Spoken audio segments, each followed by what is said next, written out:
ሌላኛው ደግሞ ቡሊሽ ቨርሰስ ቤሪሽ ካንድልስቲክ ነው። ስለዚህ ቡሊሽ ካንድልስቲክ እና ቤሪሽ ካንድልስቲክ ምን ማለት ነው? ስለዚህ ዩዥዋሊ ቡሊሽ ካንድልስቲክ ማለት ክሎዚንግ ፕራይስ፣ ቦዲ፣ ኦፕኒንግ ፕራይስ እና ሎወር ፕራይስ የያዘ ነው።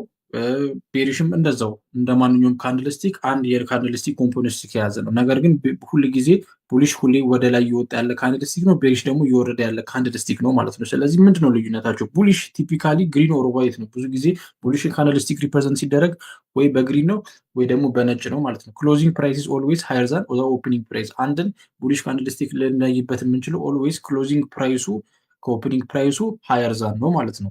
ሌላው ደግሞ ሁል ጊዜ ኢንዲኬት የሚያደርግልን ባይንግ ፕሬሸር፣ ሁል ጊዜ ማርኬቱ ላይ የባይንግ ፕሬሸር ያመጣል ወይም የመግዛት ጫና ያመጣል ማለት ነው። ቤሪሽ ካንድልስቲክ ላይ ስንመጣ ዲፒካሊ ሪፕሬዘንት የሚደረገው በቀይ ወይ በብላክ ካንድልስቲክ ነው ማለት ነው። ስለዚህ ጊዜ እኛ ሁል ጊዜ ቤሪሽ ካንድልስቲክ ስታስቡ በቀይ ወይ በጥቁር ካንድልስቲክ ነው ሪፕሬዘንት የሚደረግላቸው። ኦልዌይስ ክሎዚንግ ፕራይስ ኢዝ ሎወር ዛን ኦፕኒንግ ፕራይስ ማለት ነው። ስለዚህ ኦልዌይስ ክሎዚንግ ፕራይስ ኢዝ ሎወር ዛን ኦፕኒንግ ፕራይስ ማለት ነው።